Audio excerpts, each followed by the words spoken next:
আইপিএলে পুরনো দল দিল্লি ক্যাপিটালসে থাকতে চাননি ঋষভ পান্থ। ইচ্ছা থাকলেও তাকে নিলামের জন্য ছেড়ে দিতে বাধ্য হয়েছিল দিল্লি কর্তৃপক্ষ। কেন দিল্লির প্রতি আগ্রহ হারালেন দেশের অন্যতম সেরা উইকেট রক্ষক ব্যাটার, তা নিয়ে মুখ খুলেছেন দিল্লির নতুন কোচ হেমাক বাদনি।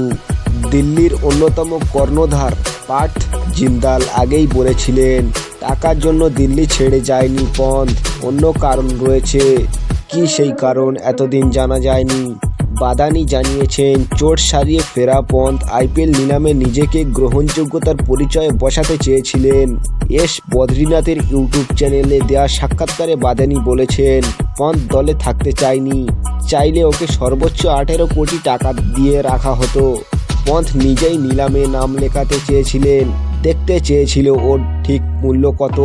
কোনো ক্রিকেটারকে ধরে রাখতে হলে সেই ক্রিকেটার এবং দলকে কয়েকটি ব্যাপারে সহমত হতে হয়।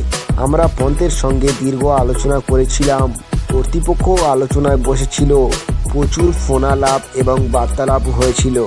নিলাম থেকেও পন্থকে কিনতে পারত দিল্লি, তাদের হাতে আরটিএম ছিল, সুযোগ পেয়েও তা ব্যবহার করেননি প্রার্থীরা। তা নিয়ে দিল্লির অন্যতম কর্ণধার বলেছিলেন, পন্থকে তারা কথা দিয়েছিলেন নিলামে না ঝাঁপিয়ে অন্য দলে খেলার সুযোগ করে দেওয়ার।